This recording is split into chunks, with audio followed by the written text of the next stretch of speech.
Sallallahu ala Muhammad, sallallahu alaihi wasallam, sallallahu ala Muhammad, sallallahu alaihi wasallam, sallallahu ala Muhammad, sallallahu alaihi wasallam, sallallahu ala Muhammad, sallallahu alaihi wasallam. Anta syamsun, anta badrun. Astaghfirullah Rabbal baraya, Astaghfirullah minal khataya, Astaghfirullah Rabbal baraya, Astaghfirullah minal khataya, Astaghfirullah Rabbal baraya, Astaghfirullah minal khataya, Astaghfirullah Rabbal baraya, Astaghfirullah minal khataya.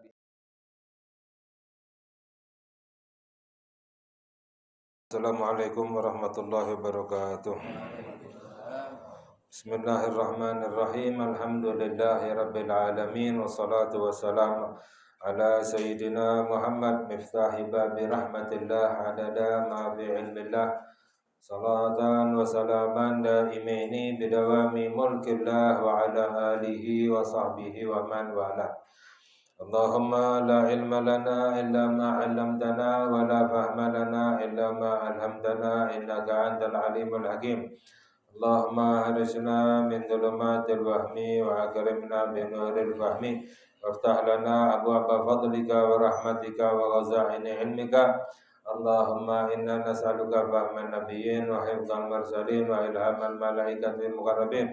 Allahumma aghnina bil ilmi wa zayyinna bil hilmi wa akrimna bit taqwa wa jammilna bil afiyah ya arhamar rahimin amin ya rabbal alamin. Alhamdulillah, kita melanjutkan kajian kita di dalam penjelasan tentang hadis Jibril dan sampai pembahasan kita tentang sejarah singkat daripada Sayyiduna Muhammad sallallahu alaihi wasallam. Dan sampai sebelumnya kita mengkaji sampai kepada tahun ke-40 dari umurnya Nabi Muhammad sallallahu alaihi wasallam, yaitu diangkat menjadi nabi, diberi wahyu oleh Allah Subhanahu wa taala, diutus oleh Allah. Bahkan para ulama menjelaskan bahwa umur 40 para nabi semuanya diutus. Jadi semua nabi, semua rasul diutus pada umur 40. Dan para ulama menjelaskan bahwa umur 40 bagi manusia biasa itu adalah masa penentuan. Masa penentuan apakah menjadi orang yang baik atau menjadi orang yang tidak baik. Karena setelah umur 40 biasanya kalau seandainya baik, seterusnya akan menjadi baik. Susah untuk berubah. Jadi kalau setelah umur 40 itu susah untuk berubah. Kalau sebelum umur 40 masih mudah untuk berubah. Tapi setelah 40 semakin susah. Semakin tua semakin susah berubah. Ya, orang biasanya mencapai umur 40 belum bertobat, belum kembali kepada Allah, ya, maka biasanya terus menjadi orang yang tidak baik.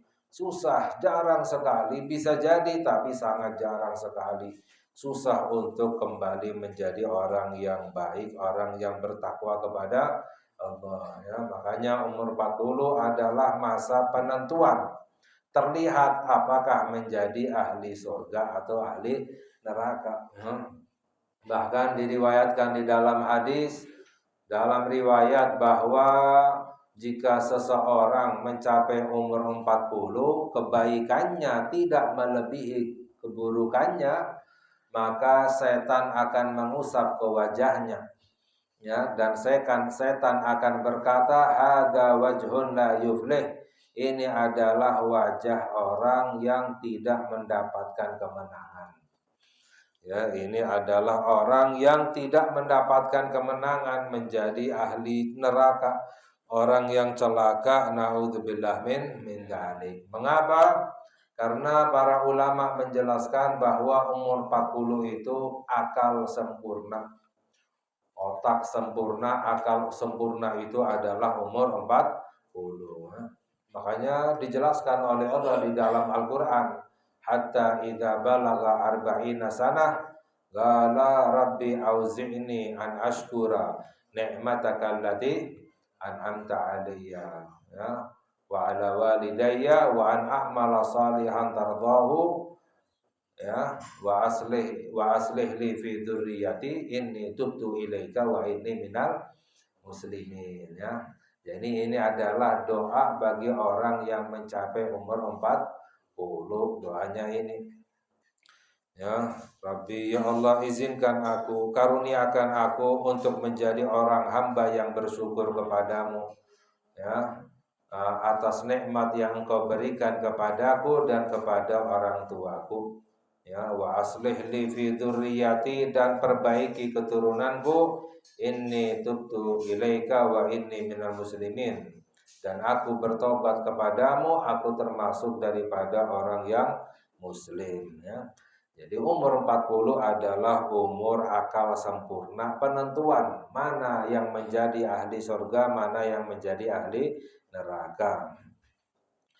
Sedangkan pada umur 40 telah kita kaji bagaimana diutusnya Sayyiduna Muhammad sallallahu alaihi wasallam, ya. Lalu beliau berdakwah mula-mula 3 tahun pertama dalam keadaan sembunyi-sembunyi. Setelah 3 tahun, ya, beliau baru diperintahkan untuk berdakwah dengan terang-terangan, ya. Fasda bima tu'mar wa arid anil musyrikin wa jahilin, musyrikin, ya. Wa arid anil musyrikin, ya. Walamma atat alihi sallallahu alaihi wasallam 51 sanatan wa 9 ashhur usriya bihi minal masjidil harami ilal masjidil aqsa bi baitil maqdis. Beliau berdakwah sampai pada umur 51 tahun, yaitu 11 tahun dari kenabian, ya. Umur 51 tahun 9 bulan, ya, beliau di-Isra Mi'rajkan dari Masjidil Haram ke Masjidil Aqsa, yaitu yang di Baitul Maqdis. Lalu Mi'raj dari Baitul Maqdis naik ke langit pertama, kedua, ketiga, sampai ketujuh, sampai Sidratul Muntaha, sampai bertemu dengan Allah Subhanahu wa ta'ala. Tsumma dana fatadalla fakana qaba qausaini au adna. Lalu semakin mendekat dan mendekat kepada Allah, fakana qaba qausaini, sehingga menjadi seperti 2 ujung busur yang berhadapan, ya. Fa'awha ila abdihi ma auha, dan Allah wahyukan kepada hambanya Nabi Muhammad sallallahu alaihi wasallam apa yang diwahyukan oleh Allah Subhanahu wa ta'ala. Di Isra Mi'rajkan, Isra perjalanan di waktu malam dari Masjidil Haram ke Masjidil Aqsa. Subhanalladzi asra bi 'abdihi lailan subhanalladzi asra bi 'abdihi minal Masjidil Harami ilal Masjidil Aqsa alladzi barakna haulahu linuriyahu min ayatina innahu wasamiul basir. Dan di tahun ini dinamakan dengan tahun kesedihan. Ya, tahun Isra dan Mi'raj itu di tahun Amul Huzni namanya.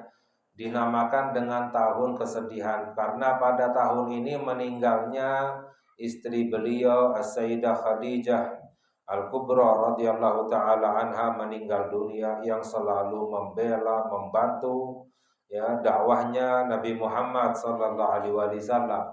Tidak lama selang beberapa bulan, paman beliau yang mengasuh beliau dari kecil dan juga yang menjaga beliau, membela beliau di dalam berdakwah itu meninggal dunia. Bahkan diriwayatkan semasa hidupnya Abu Thalib itu orang-orang kafir pada zaman tersebut tidak berani menyakiti langsung Nabi Muhammad sallallahu alaihi wasallam. Tapi setelah wafatnya Abu Thalib itu berani untuk menyakiti langsung kepada Sayyiduna Muhammad sallallahu alaihi wasallam, ya. Sampai Nabi Muhammad diusir, ya, dicaci, dilempari dengan batu. Tahun tersebut adalah tahun yang sangat berat, ya, mengalami cobaan yang sangat berat Nabi Muhammad sallallahu alaihi wasallam sehingga dinamakan dengan Amul Huzni, ya. Karena semakin tinggi derajat seseorang, semakin besar cobaannya. Asyadul bala al anbiya tsummal amsal fal amsal. Sabda Nabi Muhammad sallallahu alaihi wasallam bahwa cobaan yang paling berat itu adalah para nabi. Ya, lalu derajat yang sesudahnya. Jadi semakin tinggi derajat seorang hamba, semakin tinggi cobaannya. Apalagi Nabi Muhammad sallallahu alaihi wasallam, pemimpin para nabi, nabi yang paling mulia, cobaannya yang paling berat, ya. Fasbir kama sabara ulul azmi, ya. Allah berfirman, bersabarlah seperti sabarnya ulul azmi, nabi-nabi ulul azmi. Yang pertama adalah Nabi Muhammad sallallahu alaihi wasallam, yang kedua Nabi Ibrahim, yang ketiga Nabi Musa, keempat Nabi Isa, dan kelima Nabi Nuh ala nabiyina wa alaihim afdhalus salati wassalam. Sehingga cobaan yang berat, ya, dengan kesabaran itu mendapatkan kebahagiaan dari Allah Subhanahu wa ta'ala, ya. Makanya para ulama menjelaskan hikmahnya sebelum ayat Isra, sebelum surat Isra itu adalah surat An-Nahl. Akhir daripada surat An-Nahl sebelum surat Isra, Allah berfirman, wasbir wa ma sabruka illa billah wa la tahzan alaihim wa la taku fi dhaikin mimma yamkurun innallaha ma'al ladzina taqaw wal ladzina hum muhsinun. Allah berfirman, bersabarlah, ya.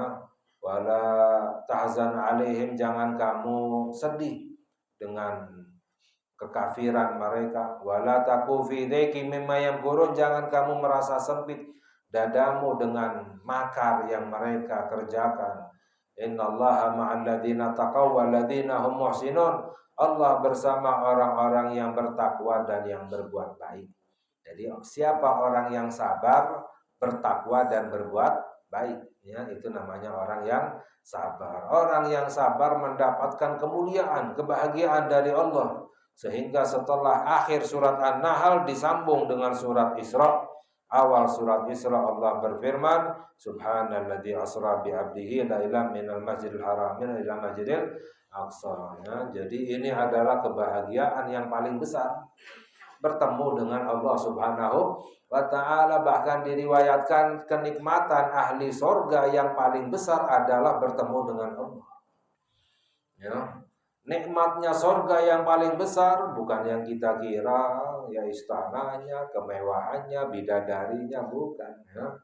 Kenikmatan sorga yang paling besar yang dirasakan oleh ahli sorga adalah ketika bertemu dengan Tuhannya, yaitu Allah Subhanahu wa ta'ala, ya. Sebab yang menciptakan keindahan, kenikmatan itu adalah Allah, ya. Yang paling indah, yang paling nikmat adalah bertemu dengan Allah, pencipta segala sesuatu.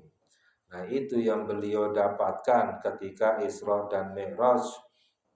Dan juga hikmahnya, wa furida alaihi khamsa salawatin, dan diwajibkan baginya dan bagi umatnya salat 5 waktu.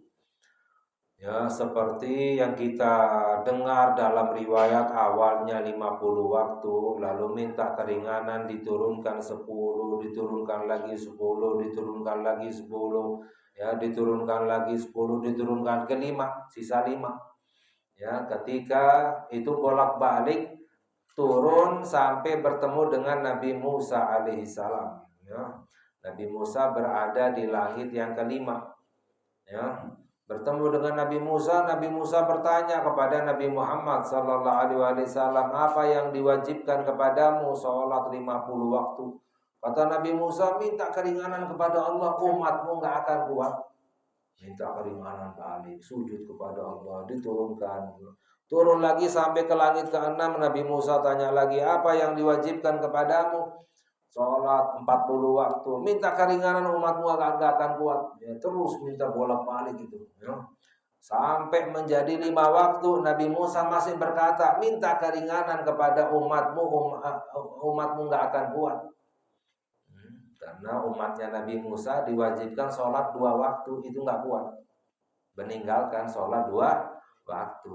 Ya, akhirnya Nabi Muhammad SAW menjawab, aku malu untuk minta keringanan terus kepada Allah Subhanahu wa ta'ala. Tapi memang hikmahnya sholat tetap 5 waktu yang telah ditetapkan oleh Allah. Tapi mengapa awalnya 50 waktu? Karena Allah ingin memberi pahala 50 waktu.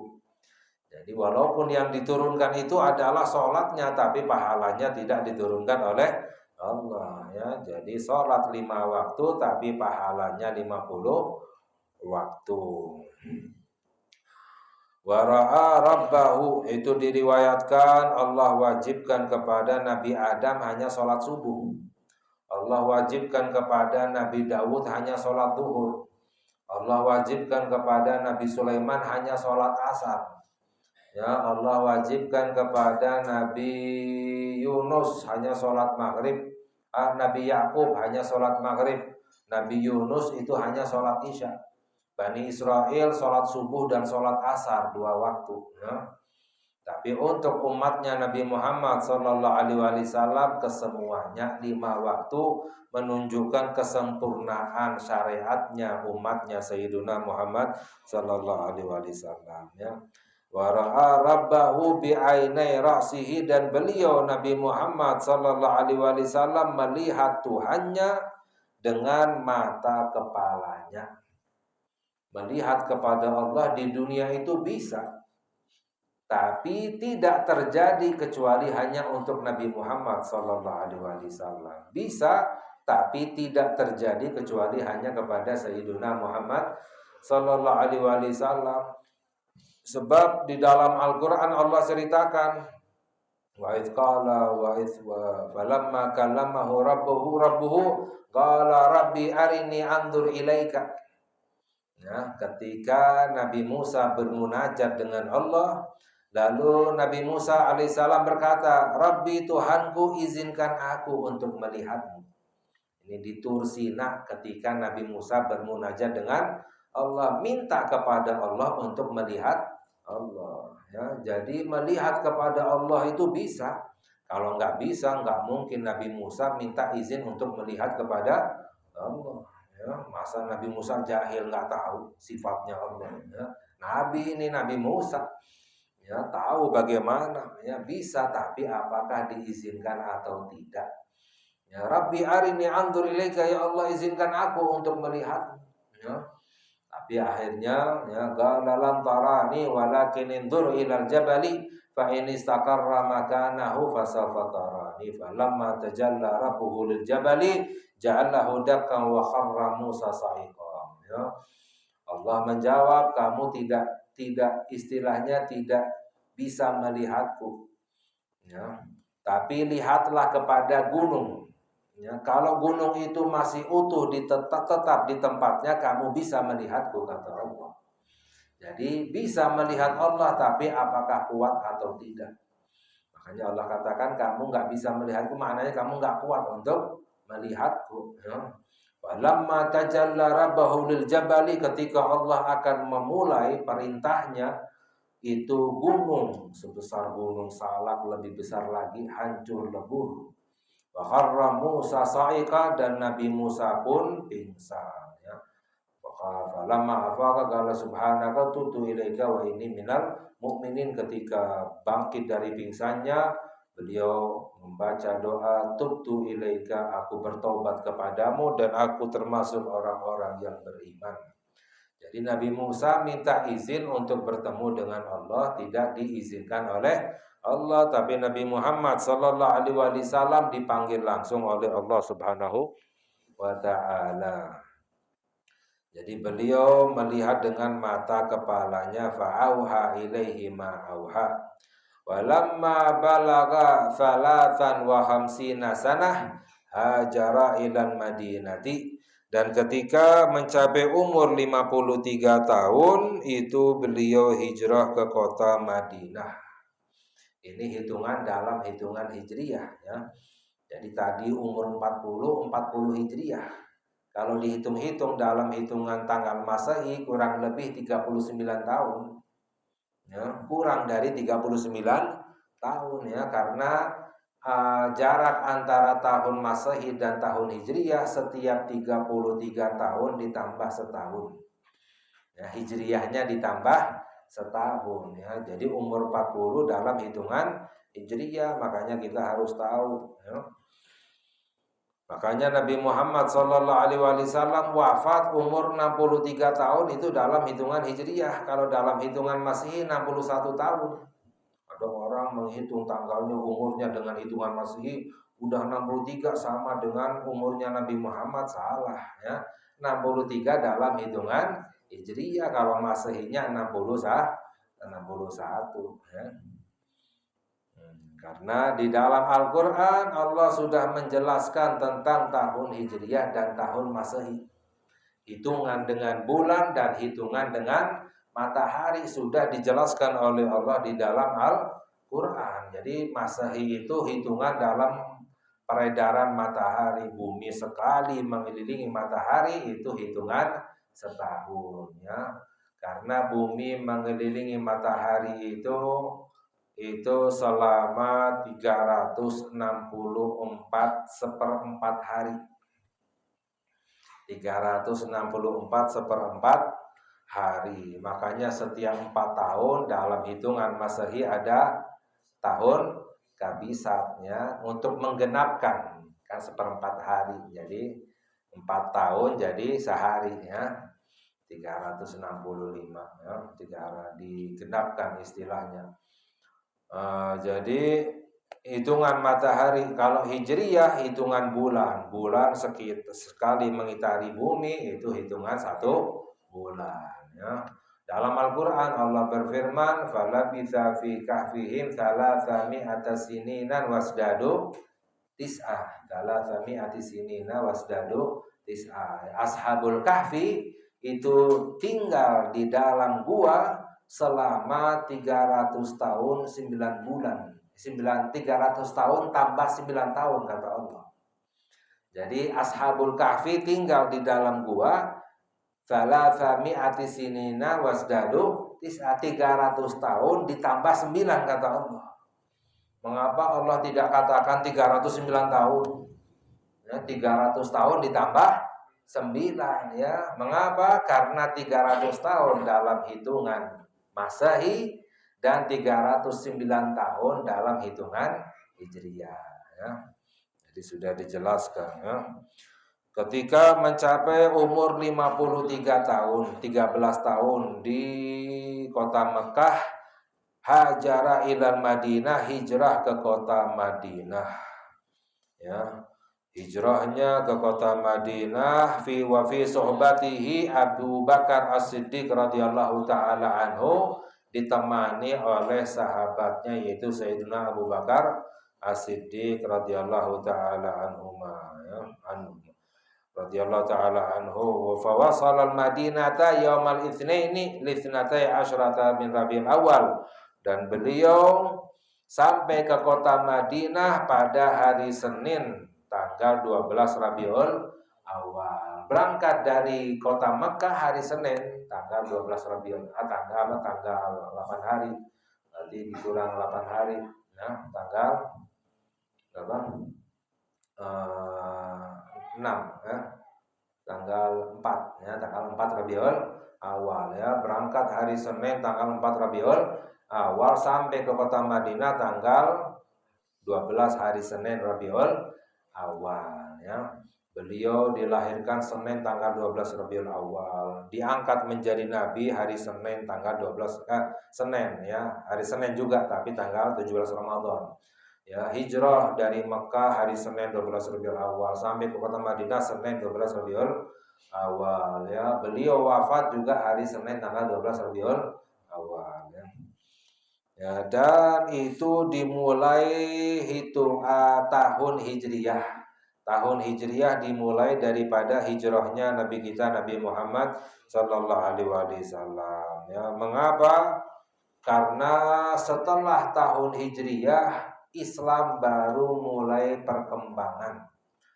Ya, dakwahnya Nabi Muhammad Sallallahu Alaihi Wasallam baru memulai kemajuan. Sebelumnya selama 13 tahun Nabi Muhammad Sallallahu Alaihi Wasallam di kota Mekah nggak ada kemajuan sama sekali. Ya, selalu ditindas, selalu dizalimi, disakiti, diusir ya dan lain sebagainya. 13 tahun di kota Madinah tidak mengalami kemajuan. Bahkan diperintahkan oleh Allah untuk bersabar. Makanya belum diwajibkan untuk berjihad. Ya, kalau disakiti harus sabar, nggak boleh melawan. Belum ada perintah dari Allah Subhanahu wa Ta'ala. Ya, jadi nggak mengalami kemajuan selama 13 tahun. Ya, tapi gigihnya dakwahnya Nabi Muhammad Sallallahu Alaihi Wasallam selalu sabar di dalam berdakwah. Nah, setelah hijrah baru mengalami kemajuan ya sampai mendapatkan kemenangan dari Allah Subhanahu wa Ta'ala. Makanya tahun Islami dimulai daripada hijrah, tahun Hijriyah. Dan itu pun ditetapkan di masa Sayyidina Umar bin Khattab radhiyallahu taala anhu. Ya, jadi di masa Nabi Muhammad belum ditetapkan, nggak ada tahun Hijriyah. Di masa Khalifah yang pertama Sayyidina Abu Bakar nggak ada tahun Hijriyah. Di zaman Sayyidina Umar ya baru beliau mengumpulkan para sahabat bermusyawarah tahun Islami ini dimulai dari kapan. Sahabat ada yang berpendapat dari lahirnya Nabi Muhammad Sallallahu Alaihi Wasallam, ada yang berpendapat dari pertama kali mendapatkan wahyu diangkat menjadi nabi, ada yang berpendapat dari wafatnya Nabi Muhammad Sallallahu Alaihi Wasallam. Lalu Sayyidina Ali bin Abi Thalib karramallahu wajhahu beliau berpendapat sebaiknya dimulai daripada hijrahnya Sayyidina Muhammad Sallallahu Alaihi Wasallam. Akhirnya disepakati oleh para sahabat, ditetapkan ya. Jadi tahun Hijriah itu sebenarnya bid'ah. Gak ada di zaman Nabi Muhammad tahun Hijriah. Bid'ah ya. Gak ada di zaman Sayyidina Abu Bakar ya. Baru aja di zaman Sayyidina Umar bin Khattab. Bid'ah gak pernah dilakukan oleh Nabi Muhammad. Tapi ya disepakati oleh para sahabat, disepakati oleh semua umat Islam sampai sekarang ini, sampai hari kiamat. Jadi maknanya tidak semua bid'ah itu buruk ya, ada bid'ah yang hasanah, yang baik. Ya, wa agama biha asyra sinin, dan Nabi Muhammad Sallallahu Alaihi Wasallam tinggal di kota Madinah selama 10 tahun ya. Wa tuwfiya sallallahu alaihi wasallam sanah ihda asyrata minal hijrah, dan beliau Nabi Muhammad sallallahu alaihi wasallam itu wafat pada umur tahun ke-11 daripada hijrah. Tahun ke-11. Wa umruhu salasatun wa situna sanah, umurnya adalah 63 tahun dalam hitungan hijriyah ya. Wa fi sanati tsaniyati minal hijrati udina lahu fil jihad, dan di tahun kedua dari hijrahnya Nabi Muhammad sallallahu alaihi wasallam baru diizinkan untuk berjihad. Baru diizinkan untuk berjihad di jalan Allah ya. Semua nabi, ada nabi yang enggak pernah diizinkan untuk berjihad sampai meninggalnya.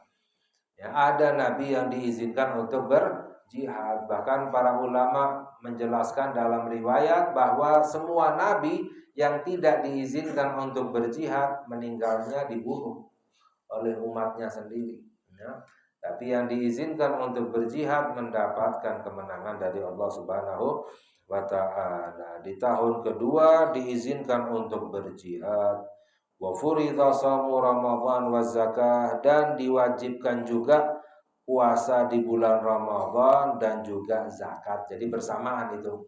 Jihad, puasa di bulan Ramadan dan zakat bersamaan.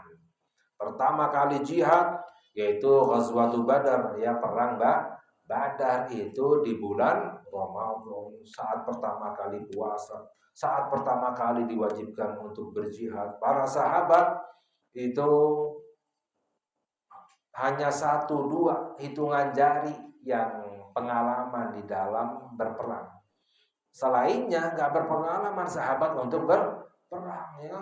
Sahabat kerjaannya ada yang kuli, ada yang petani, ya. Ada yang peternak, penggembala, ya. Orang-orang kafir, semuanya prajurit. Jadi 313 pasukan umat muslim dan 1000 pasukan orang kafir ketika perang Badar. Jadi pertama kali jihad itu pun dalam keadaan pertama kali puasa. Orang-orang kafir, senjatanya lengkap, semuanya berkuda. Hartanya melimpah dalam keadaan kenyang. Ini para sahabat 313, ya. Jadi sepertiganya udah puasa. Capaian, kekurangan makanan, ya, alat perangnya pun terbatas. Kudanya hanya 2, pedangnya cuma berapa? Kebanyakan istilahnya bambu runcing, ya. Itu pun nggak berpengalaman, ya. Tapi diriwayatkan ketika berhadapan, ya, umat muslim yang jumlahnya 313 dengan orang kafir yang jumlahnya 1000, itu para sahabat pada ngantuk. Mau perang berhadapan dengan orang kafir, mau perang ini, itu para sahabat pada ngantuk. Ya. Apa maknanya? Maknanya tidak ada rasa takutnya sedikit pun di hatinya, sampai bisa ngantuk. Orang ngantuk kan nggak bisa, orang ketakutan nggak bisa ngantuk, ya kan? Gelisah, ya, nggak bisa tidur. Ini para sahabat mau perang pada ngantuk. Karena apa? Karena kekuatan imannya kepada Allah Subhanahu wa ta'ala. Jadi kemenangan itu bukan dari jumlah, bukan dari teknologi, bukan dari alat-alat perang, tapi dari kekuatan iman kepada Allah. Ya, itu yang mendatangkan kekuatan kemenangan dari Allah Subhanahu wa ta'ala. Ya ayyuhalladzina amanu idza laqitum fi'atan fathbutu wadhkurullaha katsiran la'allakum tuflihun. Wahai orang-orang beriman, ketika kamu menemui pasukan orang kafir untuk berperang, maka fathbutu, bertabahlah, bersabarlah, ya. Wadhkurullaha katsiran, dan banyaklah berzikir menyebut nama Allah, la'allakum tuflihun, agar kamu mendapatkan kemenangan dari Allah Subhanahu wa ta'ala. Jadi umat muslim, umat beriman ingin mendapatkan kemenangan dari Allah, bukan dari jumlahnya. Sekarang umat muslim jumlahnya luar biasa, 1 miliar lebih, ya.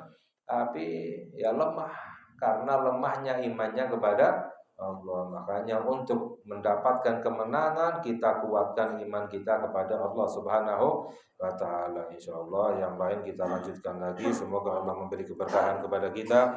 Allah ampuni dosa kita, Allah kabulkan hajat kita, amin ya rabbal alamin. Bi haqqi sayyidina Muhammad sallallahu alaihi wasallam wa sallallahu ala sayyidina Muhammad wa ala alihi wasallam. Alhamdulillahi rabbil alamin. Assalamualaikum warahmatullahi wabarakatuh.